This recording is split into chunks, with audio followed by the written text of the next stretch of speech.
ديار المتقين. الحمد لله والحمد دائما لله. الحمد لله على حلمه بعد علمه،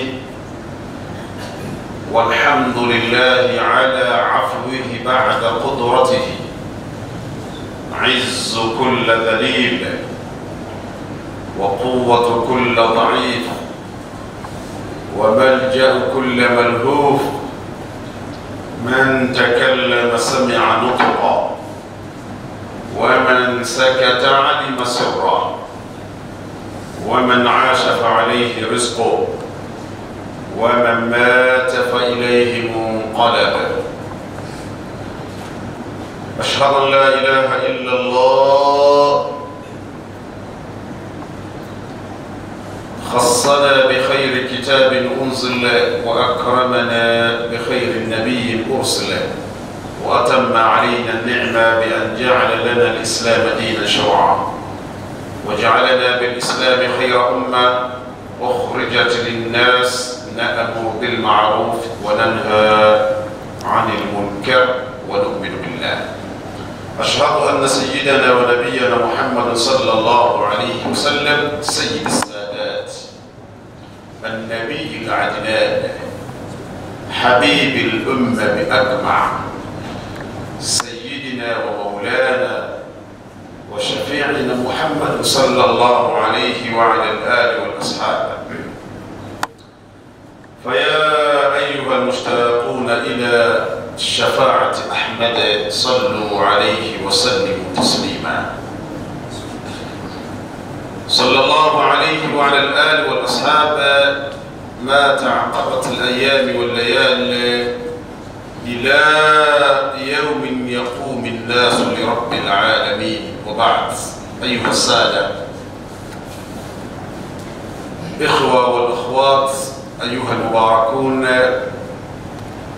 أيها الموحدون، حياكم الله جميعا. فحياكم الله وباياكم ورعاكم وجعل الجنة مثواكم. وخطبة الجمعة أخيرا من شهر شعبان أمامكم وقضيتكم، فمرحبا بكم مجددا. يقول تبارك اسمه المجيد رب الأرض والسماء الرحيم الرحمن: إنما يوفى الصابرون أجرهم بغير حساب. ويقول الصادق المصدوق صلى الله عليه وآله وسلم: فأكثروا في رمضان من 4 خصال: خصلتان ترضون بهما ربكم، وخصلتان لا غنى لكم. أما الخصلتان اللتان ترضون ربكم فاشهدوا بالله، تشهدون بالله وتستغفرونه. وأما الخصلتين لا غنى لكم تسألون ربكم الجنة وتستعيذون من النار. Waheshimiwa waumini wenzangu wa msikiti wa Sadiqul Amin, kwenye mabano naandika rewe, kwa taufiki na mapenzi ya Mwenyezi Mungu nimesimama mbele yenu baada ya kumshukuru Mwenyezi Mungu na kumtakia rehema mtume wetu Muhammad sallallahu alayhi wa alihi wasallam. Ndugu zangu, niko mbele yenu katika mimbari hii kwa mara ya mwisho. Siku 7 tulikutana hapa. Hutuba yetu ya mwisho ilikuwa inasema kaifa tastaqbiluna Ramadhan am kaifa nastaqbal Ramadhan, tunaipokeaje Ramadhan? Vipi maandalizi yetu ya kuipokea Ramadhan? Jamaatin wa furada, maandalizi ya mtu mmoja mmoja na hata maandalizi ya watu kwa wingi wao.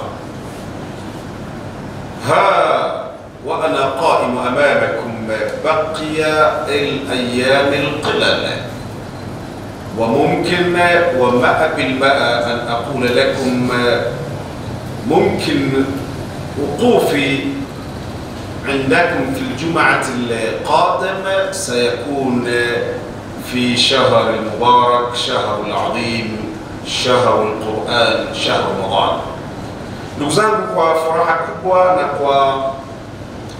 na kwa mapenzi makubwa ya Mwenyezi Mungu, nimesimama katika Ijumaa hii leo baada ya hutuba hiyo ya juzi, na thubutu kuambia tumebakiza siku chache na huenda ama 100%. Ijumaa ijayo kama tukiwa hai, Mwenyezi Mungu inshallah turuzuku hai, nitasimama ama vile tutakavyokuwa, tutakuwa na mwezi mtukufu wa Ramadhan. Waislamu, tuna dakika chache sasa tusikilize hutuba. Marhaba marhaba marhaba ya Ramadhan, marhaba ya Ramadhan. Baada ya kuwa tulikuwa tunakumbushana namna ya kupokea, sasa tunaupokea mwezi mtukufu wa Ramadhan.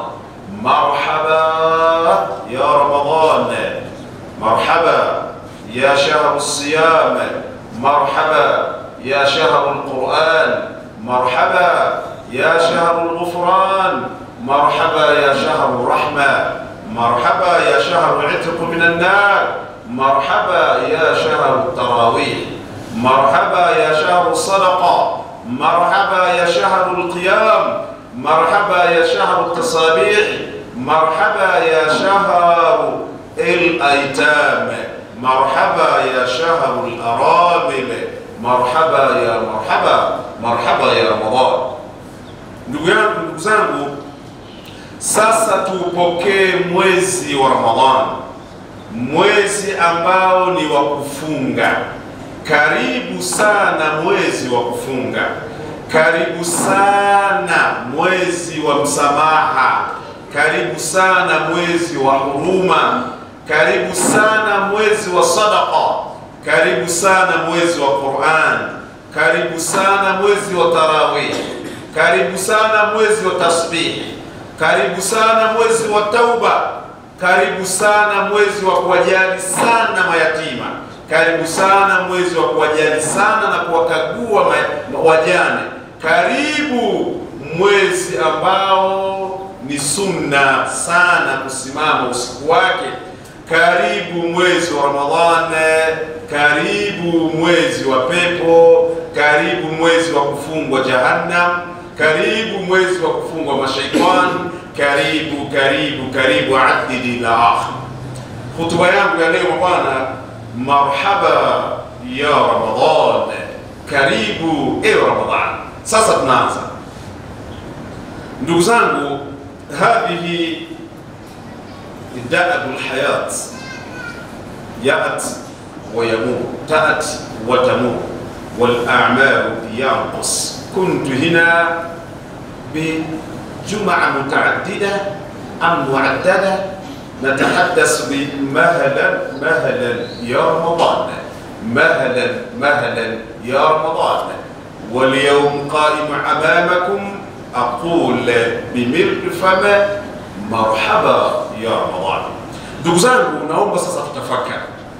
Umri na maisha na uhai ndivyo hivyo tunavyoona.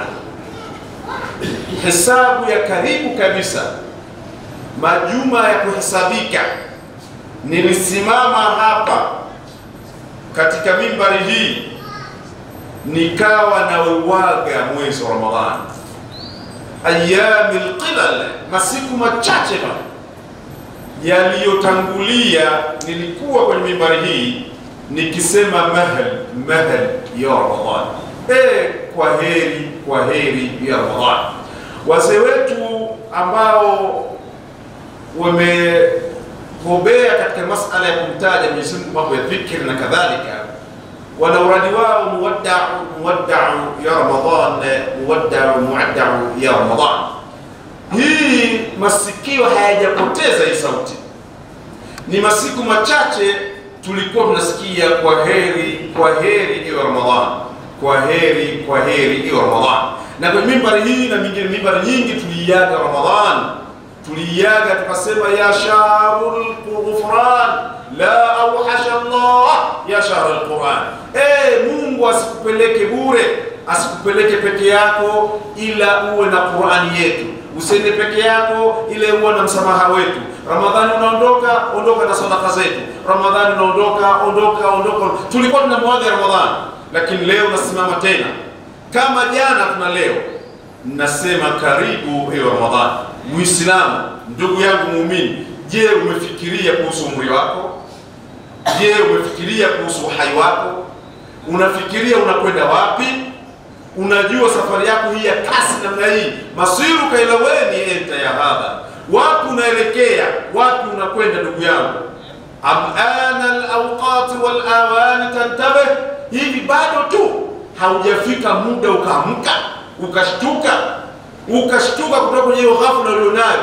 Masiku yanakwenda, umri unakwisha, haya unasogea kuna kwenye kifo. Ndugu yangu, Ramadhani hii ni sehemu ya kukumbusha kwamba kwa mtindo tuliokuwa nao wa jana, karibu Ramadhani, leo manna ya jana, kwa heri Ramadhani, leo tunasema karibu Ramadhani. Wewe unapata kitu gani hapo ndani yake? Hakadha al-a'mali tanqus, hivyo ndivyo umri wetu unakwisha, unakwenda. Ndugu zangu, Ramadhani sasa imefika. Ramadhani ala al-bab, Ramadhani iko mlangoni. Ramadhani inabisha hodi mlangoni. Baada saat wal ayyam al-qilla, baada masiku machache na saa chache sana tutamfungulia mgeni huyu mtukufu Ramadhani. Sasa tumsikilize Mtume sallallahu alayhi wa alihi wasallam, wal bakhilu man la yusalli alayhi sallu ala habibikum. Mtume sallallahu alayhi wasallam alikuwa kwenye siku kama hizi anatoa hutuba. Hutuba hii ni hutuba ya maelekezo, na hii ni katika sehemu ya uungwana wa Mtume sallallahu alaihi wasallam, ni katika sehemu ya tabia zake njema, kutokuwakurupua watu, kutokuwashtukiza watu. Mtume sallallahu alaihi wasallam alikuwa anawaandaa masahaba, anawaandaa waumini duniani, na anaiandaa dunia kujua uzito wa mgeni anayekuja. Na hivyo ndivyo kawaida kwa Bwana. Hata kwenye vyombo vya usafiri wasikia sana watu huwa wanaandaliwa, wanaosafiri kwenye ndege wanatangaziwa kabisa, tutaanza kushuka baada ya dakika 15, kila mtu ajiandae, wakwenda msalani tuna basi, wakufungua meza ifunge meza yake, fungeni kila mnaandaliwa. Maana ikianza hivi, maana usije ukalaumu mtu au ukapitiliza kwenda kugonga mzigo. Kadhalika ndipo watu kupanda mnaambiwa na mnapewa maelekezo. Watu wa mabasi huwa wanatangaza, jamani, tutakuwa na vituo viwili vya kusimama. Kituo cha kwanza kitakuwa pahala fulani na kituo cha pili kitakuwa pahala fulani. Chakula tutakula sehemu fulani. Mwaka fulani mimi nilikuwa natoka pahala kule Songea, tulitangaziwa kabisa kwamba bwana, msile ovyo njiani. Safari yetu ni ndefu sana. Tutatumia saa 16 ndani ya safari hii. Inahitaji tuwe wamoja, tushirikiane, tusaidiane. Sio mmoja unakula unakula mahindi, unakula muwa, unakula vipande ya njiwa, mara umevamia mapera. Utatusumbua, tutakwenda tunasimama, mwisho hatutofika muda huo. Kwa hiyo tuvumiliane, mengine tuyapunguze. Anawaandaa yule ndani konda anaitwa sio. Watu wa train wanaandaa watu wao. Attention please. The train to Kigoma is the right number 1. Sio nini wanasemaga wenyewe wanatangaza. Kila mtu anaandaliwa. Mtume sallallahu alayhi wa alihi wasallam kwa hadithi ambayo imepokelewa na Abi Dunya ameipokea kwa Sa'id ibn Musayyib, sahaban tabi'iyyun kabir.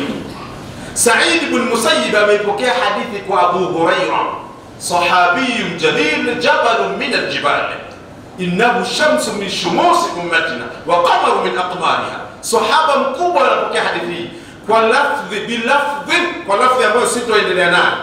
Abu Hurairah alipopokea hadithi hii, ayuha sada ahbab akhwanna, alipopokea hadithi hii Abu Hurairah alimsikia Mtume akisema hivi, ahalifu bima yuhlifu bihi nnas.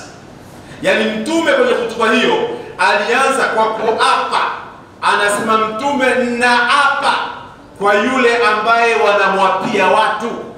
Ahalif bima yuhlifu bihi nnas, na hapa kwa kile wanachokiapia watu. Maki mazungumzo ni mazito, ni mazungumzo ya kuchukua noti, ya kuchukua maelekezo. Kila mtu achukue noti yake, aanze kunoti. Kuna mambo 15 yanakwenda kutajwa ili ufaidi ndani ya Ramadhani na ili ukose hasara ndani ya Ramadhani. Hadithi hii mimi nitaiacha kwa Abi Dunya na Sa'id ibn Musayyib kwa riwaya ya Abi Hurairah. Mimi nitakuja na hadithi ya Salman al-Faris. Hadithi hii ameipokea Ibn Khuzaimah fi sahihihi katika Shu'ab al-Iman. Ndio nitakuletea, hii ndio hotuba yetu ya leo Islam, ambayo inakuandaa sasa ni wewe mwenyewe.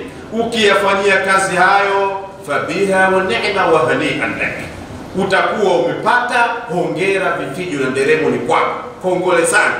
Ama ukiona ni ya wengine, wewe hauma ya kuhusu, faya hasarata wa hasarata wa dhalika huwa al-khusran al-mubin. Utakuwa umeingia chaka baya, utakuwa umeingia kwenye hasara nzito, hakuna wa kulia naye. Hadithi hii naomba uingie nao Alhamisi ndani ya Ramadhani ama Aljuma ijayo ndani ya Ramadhani. Hapo tunazitegemea kati ya Alhamisi ama Aljuma, tunategemea Ramadhani kusikia. Sasa hadithi hii iwe ndiyo package yako ya kuingia nayo. Hadithi hii ya Salman al-Faris, anasema Salman al-Faris, khatabana Rasulullah sallallahu alayhi wa alihi wa sallam fi akhir yawm min Sha'ban. Salman al-Farisi sahabi jalil, jabal min al-jibal, shams min shumus ummatina wa qamar min aqmariha, radiyallahu anhu. Sahaba mzito mkubwa Salman al-Farisi. Ukienda kule Madina kuna sehemu inaitwa Masajid Sab'a, Masajid Sab'a. Kuna sehemu, kuna misikiti midogo midogo, misikiti 6 na mwingine mkubwa ni Masjid Shuhada. Pale Suleimani ana historia ya dunia itaendelea kumtaja mpaka Mungu anaiondoa. Anasema pale kuna kitu kinaitwa Ghazwat Khandaq au Ghazwat al-Ahzab. Habari zake pale zimebakia ni rekodi ya dunia. Alikuja na elimu kubwa nzito ya kuuokoa Uislamu na ikauokoa Uislamu. Huyu Salman al-Farisi alikuja na mbinu za kivita nzito za kuchimba handaki kwa mara ya kwanza duniani. Elimu ya kuchimba handaki na kupambania, kujificha kivita, kupambana na maadui ukiwa ndani ya handaki, limechimbwa pale Masajid Sab'a Madina, katika handaki, katika Ghazwat au Ahzab, ile vita na majina mengi. Pale kuna kumbukumbu, ukifika pale unaona misikiti ile iko juu ya mlima hivi, hapo msikiti mkubwa na Masjid Shuhada, pale chimbwa handaki. Mtu wa kwanza kulichimba hilo na kutoa elimu na kumshauri Mtume anaitwa Salman al-Faris. Sasa wakati Mtume anatoa hutuba hii siku ya mwisho ya mwezi wa Shaaban huu ambao tunao, kama vile Jumanne, Jumatano, Mtume alitoa hutuba nzito. Hutuba hii ilikuwa ni ya kuandaa Waislamu, sio kuwakurupua. Na hutuba hii haikufanyika kama hivi ya Ijumaa, ilikuwa ni hutuba ya mkusanyo, kama vile watu waliitwa, la mgambo likilia wakaitwa, wakatolewa hutuba hii. Kwa sababu gani? Kule mbele utaona masahaba wanaongea, wanazungumza na Mtume, wanamuuliza, kuonesha kwamba kulikuwa kuna majibishano kwenye hutuba hii. Mtume sallallahu alayhi wa alihi wasallam ndio utoaje hutuba hii. Sasa mimi naomba uniweke hapo hapo unaponiweka, lakini msikilize Mtume mwenyewe. Sasa Mtume anasema, ayuhan nas, enyi watu. Tena akusema ayuhal muslimun, ayuhal mu'minun, bal qala ayuhan nas, enyi watu, enyi watu. Kwa nini enyi watu?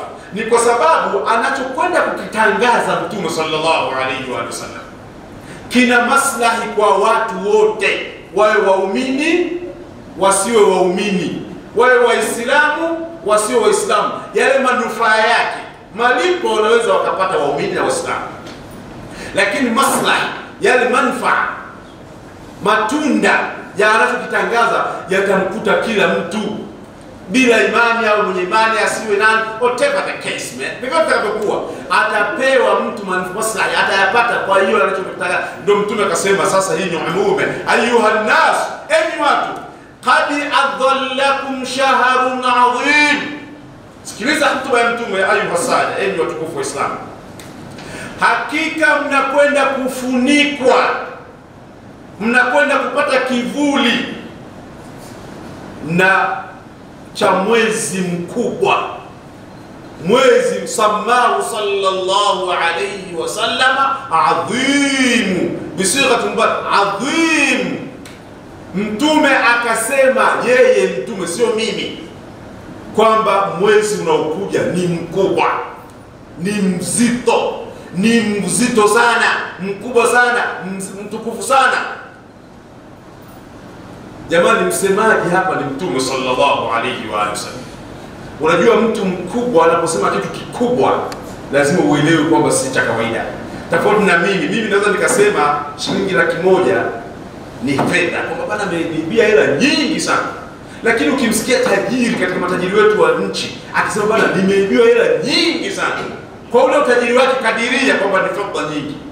Sio sawa sana mimi ninaposema hela nyingi. Anaposema mtu mzito tajiri hela nyingi, maana yake anamaanisha kwa ule wingi wa utajiri wake yeye. Mtume anazungumzia ukubwa na uzito, kwa ukubwa na ujua yeye Mtume, na utukufu na ujua yeye. Kwa hiyo ni ukubwa ambao mimi na wewe hatuna mashaka, hatuna maelezo. Mtume sallallahu alaihi wasallam akata adhallakum shahrun adhim. Jamani, mnaenda kufunikwa. Kwa nini Mtume anasema, alitumia lugha mnafunikwa na mwezi mzito mkubwa? Kwa sababu wakati huo Mtume hii wakati anatoa tangazo hili ilikuwa kiangazi chenye jua kali sana. Maka na Madina kuna jua zito sana, kuna jua kali sana. Yaani mpaka unaweza mwenyewe ukao hauamini kama ni jua, unajua labda ni moto. Mpaka maji kuoga kule, maji yanakuwa ni ya moto, yani kama una haja na maji ya baridi utapata tabu sana. Maana ukitoka kwenye joto unakwenda kuoga maji ya moto. Yanapita yameshachemshwa kwenye mamifereji, yanapita kwenye mawe huko, basi inakuwa ni ya moto sana.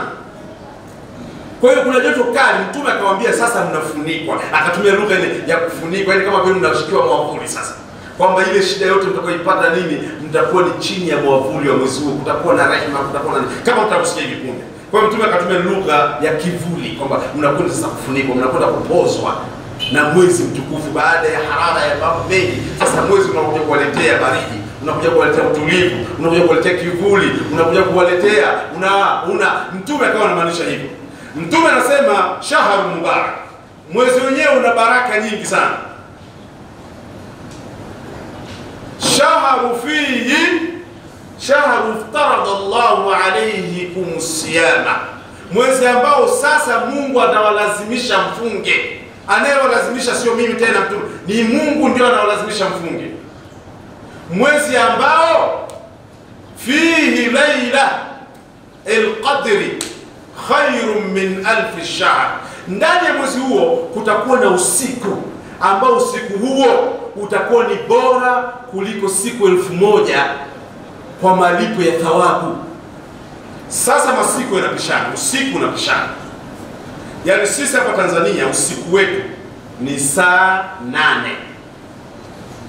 Kwa hiyo hizo saa 8 hizo zitakapotokea kwenye huo mwezi wa Ramadhani, basi hizo siku zitakuwa ni bora, hizo saa 8 zitakuwa ni bora kuliko miezi 1000, miaka 83 na miezi kadhaa, kama walivyofundisha wanazuoni. Huo usiku kwa bwana, mtu atakayekutwa anafanya ibada kwenye siku hiyo, kwenye masaa hayo, atahesabika amefanya ibada siku 83. Ukikuta unasoma Qur'ani utahesabika unasoma Qur'ani miaka 15. Ukikuta unaswali sunna unaswali utahesabika. Ukikuta kwenye khairi yoyote utahesabika umefanya miaka 83. Ukikuta unakunywa pombe utahesabika kwa usiku huo umefanya hayo mambo miaka 83. Ukikuta unarogwa utahesabika kwa hivyo. Kwa hiyo ni hii kama vile commission unapata. Commission ya hicho kitu utakachokuwa nacho siku hiyo. Yaani kwa mfano mtu anaweza, wale watu wa mambo ya betting ya wajinga sana, wale wanapofanya mambo ya betting wana promote sana mambo ya betting. Mambo ya kamari, nchi imeshaharibika. Sasa wenyewe pia wana mambo yao ya kumvutia mtu. Kwamba bwana ukicheza hivi kwa siku fulani utapata na nyumba. Kwa hiyo wanatacheza hapo, utapata laki ngapi, lakini siku fulani ikifika na nyumba utapata. Sasa Mwenyezi Mungu ndio asbaqul qail, msemaji mkweli kuliko wote, na ambaye anatoa malipo kwa uadilifu mkubwa sana. Anakwambia siku hiyo ukikuta unafanya jambo la khair, umepata khair. Ndio Mtume akasema, man hurima khairaha faqad hurima, atakaye nyimwa, atakaye kosa khair za siku hiyo. Maana yake kukosa khair uko kwenye shari, ukikosa khair uko kwenye shari. Hiyo shari ukishaka faqad hurima, maana yake kama alipopata usana, na wewe utakuwa umepata sana upande wako wa shari. Wa fa inna lillahi wa inna ilayhi raji'un. Mabwana, huu ndio mwezi ambao mko mbeleni, lazima mjiandae na siku.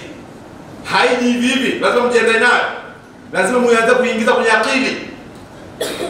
Mtume sallallahu alayhi wasallam akasema watu watabidi wafanye wa qiyam wa sanna alaykum qiyama, na mimi nimefanya kuwa ni sunna kusimama usiku wa mwezi huo wa Ramadhani. Ile siku kwa mfano kule Uingereza wenyewe usiku wao ndani ya Ramadhani inawezekana ikapita ni masaa 4. Kwa hiyo Lailatul Qadri au siku ambayo itakuwa ni bora kuliko miezi 1000 itakuwa ni siku ni saa 4 tu kwa usiku wa Uingereza. Kwa usiku wa Urusi itakuwa ni saa 2 tu. Ni saa 2 tu. Yaani usiku ndio unaozungumzwa hapa kwamba fihi laila, ndani yake kuna usiku. Allati khairu min alf shahr, ni mzuri, ni bora kuliko miezi 1000. Kwa Warusi itakuwa ni saa 2 tu. Uingereza itakuwa masaa 4 tu. Mimi na wewe hapa itakuwa ni masaa 8. Kuna wengine itakuwa ni saa 1. Sasa watakayokuta ni mchana kutwa mzima, watajijua wenyewe. Lakini sidhani kama Mwenyezi Mungu kuna watu wamekadiria bila kuwapa chochote katika usiku kwa siku nzima ya saa 24. Kuna pahala huwa inatokea hivyo kwenye baadhi ya majira, lakini almurad kuna saa 2, 3 dakika kadhaa au masaa kadhaa ambayo itakuwa ni usiku katika mwezi wa Ramadhani, yatakuwa ni bora kuliko miezi 1000. Inshallah Mwenyezi Mungu atujalie kufikia siku hii inshallah. Mtume sallallahu alayhi wa alihi wasallam akaendelea kusema, man taqarraba, sikiliza sasa, man taqarraba bi khaslat min khisal alkhair, man taqarraba fihi bi khasla min khisal alkhair kana kaman adda alfarida fi ma siwa. Yeyote atakayejitahidi kufanya khairi ndani ya saa 24 za siku nzima ya Ramadhani, akafanya khairi ndani ya saa mojawapo au saa kadhaa katika siku hiyo, mpaka siku ya pili, siku ya tatu, yoyote atakayefanya jambo ndani ya siku ya Ramadhani, khairi moja, hiyo khairi ataisabika ni sawa na aliyoifanya nje ya Ramadhani.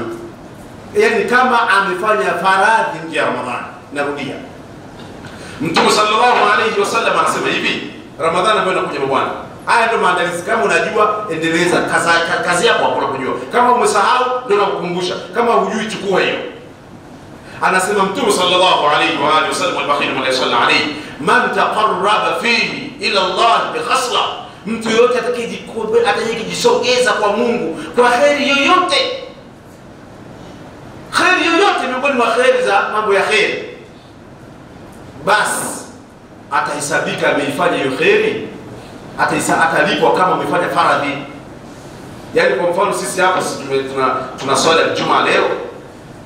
Sasa wewe kitokea mwezi wa Ramadhani ukawa umeswali swala ya sunna, ndio khairi zenyewe katika Ramadhani, utahesabika umeswali swala ya faradhi katika miezi kama ya Shaaban na miezi hii mingine ya Rajab na miezi mingine, utahesabika hivyo. Kwa hiyo malipo yake yatadabal, yatakwenda mara tatu yake, daraja 24, 25, 20, yatakwenda huko. Kwa khairi yoyote italipwa kwa mtindo huo. Kwa hiyo iwe khairi ya swala, iwe khairi ya kutoa sadaka, iwe khairi ya kusema ukweli, iwe khairi ya kumtembelea mgonjwa, iwe khairi ya kuwaheshimu watu, iwe khairi ya kulala tu msikitini, iwe khairi iwe khairi mali sio dhambi. Khairi yote kwa unaifanya utahesabika umefanya faradhi. Na ukifanya leo, ukafanya baadaye tena, ukafanya tena baadaye, ukafanya kesho, itaendelea hivyo hivyo kulipwa. Na kuna mtu ambaye atakayefanya faradhi katika siku za Ramadhani atahesabika amefanya mara 70. Ya Allah, ma akrama wa ma a'zama wama arhama wama akmala. Wallahi rawa jidda. Jamani, tubebwe vipi? Tusaidiwe vipi? Yani mtu tunataka connection gani zaidi ya connection kama hizi hapa?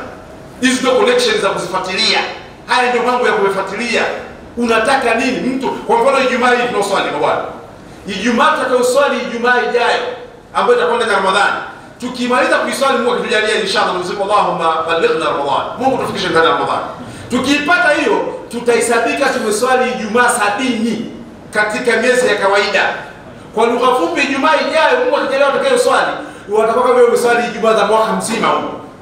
Huu mwaka mzima ukipigia hesabu kila Ijumaa, kila mwezi una Ijumaa 4 kwa miezi 12. Kama Ijumaa 48 sivyo. Kama Ijumaa 48. Ijumaa ijayo inaenda kuvunja rekodi ya maisha yako na historia ya maisha yako. Utahesabika umeswali Ijumaa 70, yani mwaka mzima na zaidi. Kwa Ijumaa ya kesho kutwa tunayokuja. Man adda farida fima kama adda 70 farida fima siwa. Atakayefanya faradhi ndani ya Ramadhani atalipwa, atahesabika, malipo yake yatatunzwa kwa hisabu ya mara 70 katika nje ya Ramadhani. Allahumma balighna Ramadhan. Mwenyezi Mungu tufikishe ndani ya Ramadhani. Allahumma balighna Ramadhan. Mwenyezi Mungu tufikishe ndani ya Ramadhani. Mtume sallallahu alayhi wasallam anaendelea kusema, wa huwa shahru sabr. Mwezi wote wa Ramadhani ni mwezi wa subra. Ni mwezi wa uvumilivu. Ni mwezi watu wanalipwa malipo ya uvumilivu, malipo ya subra. Unayajua malipo ya subra wewe? Atadri jazaa as-sabr ya hadha akhi al-habib al-labib al-mahbub. Wallahi was-sabr thawabuhu al-janna. Mtume anasema malipo ya subra ni pepo. Mungu anasema katika Shura 43, innama kafu al-makfuf insha. Katika mambo ya balagha ndio kafu al-makfuf, tariqatu inna hasr al-qasr. Katika ahbabu hasr wa qasr, innama yuwaffa as-sabiruna ajrahum bighayri hisab. Wavumilivu malipo yao hayana hesabu. Yani ukipiga hesabu yanafika kule ndani na bust. Hesabu yake ina bust. Mtu wa hesabu, mtu wa subra, malipo ya mtu anavumilia yana bust. Yani kwa kutoa mfano. Kwa mfano una pipa. Pipa linaingia lita 1000. Subira sasa, yani kama una pipa unamwaga mpaka inafikia ile lita ya 1000. Pipa limejaa. Sasa subira yenyewe inaendelea pale kumwagiwa maji, ndio kumwagiwa. Yani ndio kumwagiwa, haina idadi sasa hiyo. Yani sahani ndani yake ziko 1000, sasa kumevuka idadi, unamwagia tu pale juu. Innama yuwaffa as-sabiruna ajrahum bighayri hisab. Yani hisabu inapoisha, subira ndio malipo yake yanaanzia pale. Sasa unikujaza tu, nikukumbatia tu, nikuweka tu. Hayo ndio malipo ya subira. Kwa hiyo subira unaweza kusema nimepata thawabu 8 au nimepata si pepo, nimepata, ndio Mungu mtume akasema ni pepo, kwa sababu mwisho malipo yote haya ya khairi ya thawabu mwisho wake ni pepo. Akasema wasabru thawabu aljanna, malipo ya subira ya uvumilivu. Na ndani ya Ramadhani tuna uvumilivu wa aina 3. Kuna uvumilivu wa kumtii Mwenyezi Mungu, ile ni amri ya Mungu. Ukiwa umevumilia kuipokea amri ya Mungu, ile ni miongoni mwa sabra. Alafu kuna maumivu ya njaa, ukiyavumilia yale mpaka jioni umevumilia. Alafu kuna malipo ya shida unazopitia ndani ya Ramadhani mbalimbali, unafanya kazi, unafanyaje, unaenda kwenye jua, unapitia hivyo. Zile ni shida mbalimbali unazipata ndani ukiwa ndani ya fungo la Ramadhani. Kwa hiyo aina 3 za subra zote ziko ndani ya Ramadhani. Na Mtume anasema wasabru thawabu aljanna. Mimi naona hii iko inatosha mabwana. Yani kama unasikia subra malipo yake ni pepo, sisi tunataka nini tena? La kafa biqawli rasuli aljanna huwa thawabu sabr. Wallahi ma nahnu nastakmilu amru namtathilu Ramadhan. Yani haya maneno ya Mtume ndio ataje haya kwa mtu mwenye kuelewa, yanatosha mtu kwenda kufunga Ramadhani. Yani hata ziada hakuna, lakini Mtume akazidisha yako maneno 15. Maskini muda unakwenda. Sasa ngoja nijaribu kusummarize kidogo kwa kasi kidogo ili tuweze kupata. Mimi lengo sio kuwapa vitu vipya. Lengo na kurudisha ujue uzito wa jambo linalokuja. Sitoe kisa mimi hapa. Sitoe kisa cha kuchekesha wala mimi nataka wewe nataka kufaidi Ramadhani Sheikh. Ramadhani sio mambo ya visa tena. Ni mambo ya utekelezaji. Mimi ndo naomegea sasa hivi. Sallallahu alayhi wa alihi wasallam. Mtume anasema shahrul muwasala ni mwezi wa fursa. Mtume ndiye anasema, sio mimi. Mtume anasema ni mwezi wa fursa. Fursa kivipi? Ni mwezi ambao watu watatumia kubadilika. Yaani utaona ni mwezi wa fursa. Yaani mtu ambaye alikuwa hana riziki yake itaongezeka. Mtu alikuwa hatoi sadaka, utamwona naye anatoa sadaka. Mtu alikuwa haswali jamaa, naye akaanza kuswali jamaa. Kuna mtu ambaye alikuwa atasoma Qur'ani, ana uzito mkubwa sana, lakini ndani ya Ramadhani tunamshangaa anasoma Qur'ani. Shahrul muwasa. Yaani mwezi ambao kuna kurahisishwa mambo, kuna fursa nyingi, kuna urahisi wa mambo. Watu watakuwa na huruma, watabadilika. Ukiona wewe Ramadhani imeingia, akhalafu haumo kwenye mambo hayo, basi ujue maana wewe hakuna tofauti ya Shaaban na Ramadhani. Shekhe, inna lillahi wa inna ilaihi raji'un. Mtume anasema ni mwezi wa mabadiliko, ni mwezi wa fursa. Wewe ukiona fursa za Ramadhani zinafanana na Shaaban, zinafanana na Rajab, basi ujue wewe shekhe una msiba mzito sana. Naomba kila mtu afanye mabadiliko. Yeye mwenyewe aseme nina tofauti ya Shaaban na Ramadhani. Yeye mwenyewe ajianze kujiona. Hayo ndio maelekezo ya Mtume sallallahu alayhi wa alihi wasallam. Mtume anasema shahru yuzdadu fihi rizqul mu'min, riziki kwa waumini itazidi, itaongezeka. Na hili halina ubishi. Watu wote tumekubaliana na tunajua na imetukuta kwamba ndani ya Ramadhani pamoja na ugumu wote watu wanasema maisha magumu lakini watu watafutari, watu wataandaa sikukuu, watu watanunulia nguo watoto wao, watu watatoa sala, utashangaa mambo yanafanyika na watu wa kawaida kabisa. Wale wenye uwezo watafanya vizuri zaidi, watafanya kwa wingi zaidi. Hata watu wa chini watashiriki kwa namna zao. Shahru yuzdadu fihi rizqul mu'min. Mtume sallallahu alayhi wa sallam anasema shahru awwaluhu arrahma wa awsatuhu almaghfira wa akhiru minhu itq minan nar. Mtume anasema mwezi ambao mwanzo mtapata huruma ya Mungu. Mkipata huruma ya Mungu katikati mtapata msamaha wa Mungu. Mkipata msamaha wa Mungu mwisho mtaachiwa na moto wa Jahannam.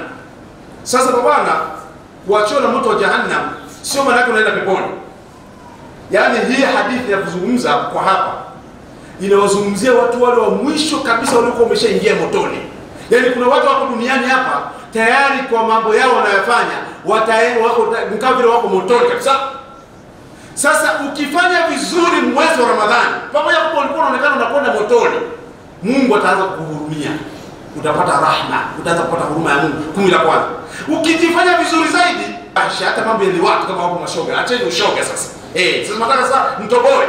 Ushoga jamani, baba jeni. Ushoga mwisho sasa. Si tunataka tuende hivi, tuache Mungu atuhurumie, tupate msamaha. Tukisha stawa wa'idhu minan nar. Mule mwisho sasa Mungu sana hawatena motoni, wamejitahidi sana watu na watole. Ukitolewa motoni maana yake uendeleze matendo mazuri sasa uanze kwenda peponi. Kwa hiyo haya ni malipo unayopata ndani ya Ramadhani. Ramadhani mbona kama vile ndio kumbakumba. Yaani madhambi yote ambayo unafikiria sasa hivi shika, ile ndio kumbakumba maana. Kwamba mtu sasa aje akija vizuri atapata huruma, maana kwa kusamehewa kweli ni huruma ya Mungu. Kwa mambo tunayofanya lazima Mungu atuhurumie. Bila kutuhurumia kwa kweli hali ni mbaya. Na Mungu atusamehe. Lakini pia anatupa sasa kama vile privilege, kama commission, umejitahidi 11 basi uwe hamna kuingia motoni. Hivyo ndivyo mataratibu zinavyotakiwa. Mungu anasema, Mtume sallallahu alaihi wasallam, man fattara as-saima, atakayemfuturisha aliyefunga ndani ya Ramadhani, kana maghfiratu lidhunubi, kwanza atasamehewa dhambi zake tena. Maki Ramadhani bwana, dhambi ndio kitu kibaya sana, kile ndio shughuli na Ramadhani, dhambi. Na Mtume anasema sallallahu alaihi wasallam, wa utiqa raqabatahu minan nar, atafutwa katika shingo lake kuingia motoni. Na yule alifuturishwa hata kunukiwa na ujira. Sasa hapo maswahaba wakabidi wainue waseme, wakasema laysa minna kullu minna man yajidu ma yufatiru as-saim ya Rasulullah. Mtume ameongea vitu vizuri tukusikiliza, lakini mwenyewe kufuturisha sasa. Sio wote tunaweza, kuna wengine hatuna kabisa jinsi ya kumfuturisha mtu. Na umezungumzia malipo yake ni mazuri sana. Hili linakuwaje Mtume? Mtume asema yajidu ujura hadhi, atapata malipo haya wala bimadhaqati laban amma tamra. Mtume akasema malipo haya yanamstahiki mtu yoyote atakayemnyosha hata mwenzie maji ya kufutari au maziwa au tende moja. Ukijaliwa kufanya hivyo, basi na wewe umeingia kwenye hadithi hiyo. Akasema bwana alhamdulillah. Mwaka kufikiri kumfuturisha mtu labda kumwandalia mapochopocho, maanjumati, materi na makhalaqi na hivi na nini, mala hivi, matambi, usikesana, mahaja ya njiwa, basia, mapera. Tuwezi kaambia maana tende moja tu, maji tu. Sasa hii naomba nimalizie hapa kwenye nenda kwenye hotuba ya pili, tumalize sababu ndio mbele sana. Ili jamani tunapozungumza ili kufuturisha, muwe mnaelewa. Hatuzungumzii kumlisha mtu aliyefunga. Tunazungumzia kumfuturisha. Sasa hutokea watu mara nyingi wakaandaa futari kwa nyumbani mwao. Akasema shaka bwana leo mimi nafuturisha bwana. Wamekaa na mke wake kule kwa sababu tunafuturisha shaka. Tuandae watu wafuturishe 10 la kwanza mara moja, 12 wafuturishe na 13 wafuturishe. Sawa sawa. Shekhe anakuja msikitini. Shekhe bwana mimi kwa upande na futari kwa nyuma kidogo kwa mzee Musa. Tutakuwa na futari pale bwana shekhe karibuni sana waumini wote watangazia na nini. Lini siku fulani baada ya makaribisha. Yule shaka. Hayo. Basi baada ya hapo shekhe watu wanakuja hapa inatolewa adhana. Allahu akbar, Allahu akbar. Allah inapigwa adhana pale. Watu wale wanaanza kuchukua ndizi. Kuna watu wengine wameleta ndizi yao, matikiti maji, wameleta tutele na maji na nini. Wale watu wanafutari na kuja wanafutafuta wanaswali. Wakimaliza kuswali wanasema imamu anasimama. Jamani mzee nani anafuturisha pale. Twendeni tukafuturu kwa mzee Musa. Mzee Musa anafuturisha bwana. Wallahi mtuomba sisi ndio waumini wazee. Ndio tumunge mkono baadaye. Watu wanatoka pale wanapoa pressure unaenda pipi bila gani wanakwenda mpaka pale unakuta ameandaa vizuri pale wasike sana wanaenda kuadabisha pale wanaongea pale. Ile shekhe hujafuturisha watu. Aliyefuturisha watu yule kakupiga chenge kaleta huko tena. Yule ndio amemfuturisha mtu. Yule aleta maji hapa. Kwa hiyo kama mnataka kufuturisha watu nao leo mpange muulize kwa mashekhe. Ikiwezekana watu waje pale nyumbani kwako wote. Wakae pale wafuturu ndio utakumfuturisha. Lakini hilo la kuwalisha watu waliofunga hilo unapaswa kumlisha. Mtume ndani ya hadithi mbele kabisa naikata. Maana hadithi na mambo mengi. Mtume anasema man ashba'a saima. Mtume anasema na atakayemshibisha aliyekuwa amefunga atapata malipo yake ya kusamehewa dhambi na vitu vingine. Sasa unaweza kujikuta kwamba unaweza ukapata ile ya juu na ukapata ya chini, yaani ukamfuturisha mtu na ukamshibisha. Mimi nashauri tufanye ya kumfuturisha na kumshibisha. Tupate zote mbili kuliko kupata hii ambayo umejiandaa mpaka unamaliza kwa sababu wallahi mke wangu bwana leo tunafuturisha na shekhe alikuwepo hapo na dua alhamdulillah. Kumbe mjafuturisha mmewashibisha. Ile baada ya kufuturisha mmeikosa. Hii ni naomba niliweke hansadi vizuri kwamba tuna nia nzuri lakini hatujaelewa mambo. Kama unataka siku hiyo njoo kwa shekhe hapo tanguza tutatendeza huko. Leta na maji katoni 7, katoni 10. Njoo usifikirie wewe hapa. Wakianza watu kufika pale kuna mtu anamgawia basi kusubiri na watu. Unawagawia kabisa. Subiri adhana. Subiri adhana. Ikitoka adhana wale unaanza pale kumwafuturisha unawachukua hata kama wakija wanane wengine wakaondoka, umepata wote na malipo yao hayapungui na wewe unakopata kila mmoja somo yake. Haya ni malipo ambayo tunataka tuambiane. Mnajua lakini lazima tusisitize na kuelewesha. Tukutane hotuba hii inshallah. يقول تبارك اسمه المجيد ورب الارض والسماء ان الله انما يوفى الصابرون اجرهم بغير حساب. بارك الله لي ولكم بالقران العظيم ونفعني واياكم بالايات والذكر الحكيم. اقول ما تسمعون استغفر الله واتوب اليه انه هو التواب الرحيم. الحمد لله الذي جعلنا من اهل السنه والصلاه والسلام على من وصل كمال المنه وعلى اله وصحبه الذين احبهم واتبعوا لنا جنه بفهم. اما بعد احباب اخواننا ndugu zangu, kwa sababu Ijumaa zinaendelea ndani ya Ramadhani, hadithi bado ni ndefu, rawahu Ibn Khuzaimah, na kuna mambo ya kusema na mengine hata ndani ya Ramadhani tunasema. Naomba kutuba hiyo na hadithi hiyo ya Mtume sallallahu alaihi wasallam tuifahamu hivyo. Naomba nimalizie maneno yangu bihazihi, yani khali ukhtima kulaymat raqiqat wa qaraqa wa qalqat. Wale ni maneno mazuri sana msikie. Na wakumbusha, humu tuna watu ni wageni kwenye dini, tuna watu ni vijana, watoto wadogo wanachikia kwenye dini. Na kuna watu ni wazoefu wa dini lakini msahau. Na kuna watu tunaokumbuka tuyabebe tupakumbusha wengine. Jamani, ndani ya Ramadhani tunataka tupate thawabu. Tunataka tupate malipo yanayostahili. Tupate khair za Ramadhani. Tupate pepo ndani ya Ramadhani. Tupate radhi ya Mwenyezi Mungu ndani ya Ramadhani. Lakini kuna vitu vinaweza vikakoroga kwa mbele. Sasa naomba niseme ni mapema kabisa. Kuna vitu naomba kwa leo tu viko vingi, lakini leo nataka nitaje kipengele kimoja vinavyodhaniwa kwamba vinafunguza lakini havifunguzi. Mimi nataka kurudisha hapa, nataka kurudisha amani na utulivu. Yaani mtu uwe na amani katika saumu yako. Usiwe na wasiwasi unakuwa na uwe na uhakika unachokifanya. Saumu inakwenda kuanza. Kuna vitu vinadhaniwa kwamba vinafunguza lakini havifunguzi. Ukitokea hivyo vitu, kanyaga, nenda, kanyaga, twende, kaza hapo hapo, endelea, usio na wasiwasi. Saumu yako ipo, endelea kufanya ibada zako zote za ndani ya Ramadhani. Vikitokea hivi vitu viko 10, ngoja nijaribu kutaja kwa haraka haraka. Kitu cha kwanza ambacho kinaweza kumtokea mtu kikamsumbua kwamba bana basi, aklun am sharbu sahwa, yani mtu mbona ikitokea amekula au amekunywa kwa kusahau, saumu yako ipo pale pale, kanyaga, twende, saumu iko pale pale. Lakini kuna ufafanuzi kwamba angalau sio umeshiba, sio unasahau. Bado kuna kusahau unatakiwa kumbuke haraka. Umepiga tu ulikuwa saumu inshallah, nao unaacha. Sio unakula mahindi maharage si maboga, unachukua na manini na hivi ghasia zote na hitima zote umekula kwa saa 12 Mungu ndio amefunga bwana. Hakuna wala kuwasaidia billahi. Tangu umeanza kuzunguka pana. Tunazungumzia kula kwa kusahau, kwa maana ya kusahau. Sio ujisahaulishe kwa kusahau. Mimi naongea na watu wenye imani. Kwa hiyo jamani, tulibebe hivyo. Mtu ukisahau, kumbuka haraka, acha. Saumu yako ipo. La kwanza. La pili, kuamka na janaba kwa wale wajindoa. Ama wale ambao ni matured, wanaweza kaota kufanyaje? Sawa, ikitokea hilo jambo limetokea, ukaamka ukiwa mujna, ukiwa na janaba la ndoa yako, mumeo na mkeo, wallahi saumu yako ni sahihi. Unaoga, unasali alfajiri, unaendelea na ibada zingine. Maana tunapozungumzia kuamka kwa kutoa na janaba, sio kuamka saa 2 sasa. Hatuzungumzii kuamka saa 2 hata saa 3. Tunazungumzia kuamka ile wakati wa adhana alfajiri imekukuta, inatolewa wewe ukiwa na janaba. Pale ni kweli umeamka na kweli saumu imeanza, kwa sababu tayari alfajiri imeshaingia. Lakini utaoga, utekeleze ibada ya alfajiri na saumu yako inaendelea.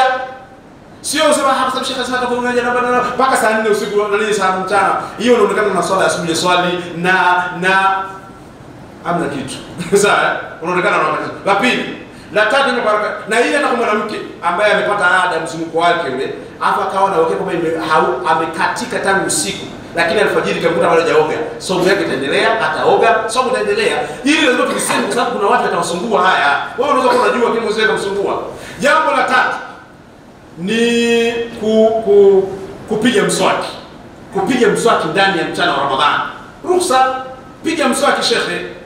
Kupiga mswaki ni sunna, na sunna tumeambiwa ni khasla min khisal alkhair, utapata malipo kafarika. Unapiga mswaki, inaruhusiwa. Kwa hiyo hakuna haja sasa shaka ya dawa, sio nini. Wewe ni mkubwa, una akili yako. Madawa ya nini sasa saa 6 usiku, saa 5 mchana, saa 6 usiku? Na ule utamu kwenye dawa hivi kweli ule wako unaponyoka kweli ule utamu kwenye dawa ule kweli wako huo, bado unaponyoka na utamu ule. Kwa nini ukuja kuponyeka saa 9 usiku wakati unapiga? Kuja kuponyeka mchana wa Ramadhani saa 7, inaonekana una jambo lako lingine. Kwa hiyo kupiga mswaki inabakia kwa ni jambo la halali, tupige miswaki. Sio sasa ndio watu mpaka tunaswali watu wapiga mbizi kwa sababu wewe mdomo wako unanuka. Piga ni miswaki ndani ya Ramadhani. Mtume sallallahu alaihi wasallam amezungumza katika eneo hilo, la shaka ma'a bil ma'a. Ama jambo lingine ambalo ni halalun kulifanya ni kumeza kitu bila kulazimika, kwa kulazimika, bila kujizuia. Kwa mfano, kuna watu tumeumbwa tofauti hapa. Anaweza kaja huko nzi. Sasa kuna watu wengine midomo yao inakuwa wazi muda mrefu, maumbile au mbu. Kaja wapi baba? Kamesha zama kanaanza kwa bahati mbaya, kwa nguvu hivyo, saumu ipo. Si waulize mashehe kwa saumu, ukalipo tabando lako, ukalipo kifurushi chako, ukapiga simu. Shehe, saumu ipo. Au vumbi imekuingia kwa bahati mbaya, au mvua si imekuingia. Yaani vitu vinapita kwa kulazimika. Saumu ipo shehe. Nafikiri eleweke uzuri. Saumu ipo. Lakini kuna kutoa damu. Kutoa damu hospitali, umekwenda kwa mfano kuna klabu moja huko ya mipira inasema sio leo natoa damu kule Mloganzila. Safi, ibada nzuri unafanya. Kutoa damu ndani ya Ramadhani halal tayyibu mubarak. Toa damu sio. Kuchoma sindano kama unaumwa, choma sindano. Choma sindano, nenda kwa daktari mwambie choma sindano. Saumu yako ipo. Kupaka wanja au kuweka damu ile drops kwenye macho hivi. Mtu anakuwekea. Weka katika milango yote, masikio na mapua huwa vinakutana huku, lakini macho hayanaga tundu la kufika kwenye koo. Kwa hiyo kwenye macho kuweka humu na humu ndio anakuja mpaka huku. na kwenye mapua. Ndio Mtume sallallahu alaihi wasallam anasema tusukutue, ni halali ndani ya Ramadhani kusukutua, lakini tusifanye mubalagha katika mapua. Yaani wakati unafanya sinshaq, usipeleke ndani kwa sababu itapita, itaenda kwenye itaingia huko. Lakini kwenye macho hakuna njia ya kuingia huku, kwa hiyo yenyewe inaruhusiwa. Kuumika, yani kujichana macho hivi hapo unapiga unatoa damu chafu. Hiyo ruhusa. Ushafahamu uzuri bwana? Kumkumbatia mkeo na gana na kumkisi hivi na hivi na nini, kwa hasa kwa watu wazima. Watu kama watu wa miaka 50, 60 na kuendelea, ruhusa haifungui. Ila kwa vijana umeoa, sababu hizi kuna ndoa zinafungwa saa hizi ndani ya Shaaban. Sasa hii wewe kidogo iko mtihani. Sasa kwa hiyo ni vizuri kujiepusha, lakini katika asili yake kama unaweza kujizuia ni halali. Sasa saa 7, saa 8 dakika 13 kuna mengi ya kusema. Niko naomba niwakumbushe miongoni mwa hayo, yako mengi. Myajue ili Ramadhani ikija basi tuifunge katika ubora na tuyafanya ile Mtume sallallahu alaihi wasallam ametuambia. Na leo nimefurutu ada, nimevuka kabisa, nimekwenda mbali sana kwa sababu ya ugeni mkubwa wa Ramadhani. Tuvumilie kwamba tumepata full dose ya kuanzia, mengine tutajifunza ndani ya Ramadhani. Hii ni hutuba yangu sadaqa kwenu kwa ajili ya kutekeleza ibada ya Ramadhani. Usikum bisalati ala sahibi tajul miraj, inna Allaha wa malaikatahu yusalluna ala nabi ya ayyuhalladhina amanu sallu alayhi wa sallimu taslima. اللهم صل على محمد وآل محمد كما صليت على إبراهيم وآل إبراهيم وبارك على محمد وآل محمد كما باركت على إبراهيم وآل إبراهيم في العالمين إنك حميد مجيد. اللهم اغفر للمؤمنين والمؤمنات والمسلمين والمسلمات على أحد منهم وأمواتنا قريب وجيب دعوات. ربنا آتنا في الدنيا حسنة وفي الآخرة حسنة وقنا عذاب النار. ربنا بلغنا رمضان، اللهم بلغنا رمضان، اللهم بلغنا رمضان، اللهم اجعلنا من عتقائك من النار، اللهم اجعلنا من عتقائك من النار، اللهم اجعلنا من عتقائك من النار برحمتك وانت ارحم الراحمين. ان الله يامركم بالعدل والاحسان وايتاء ذي القربى وينهى عن الفحشاء والمنكر والبغي. قوموا الى صلاتكم يرحمكم الله.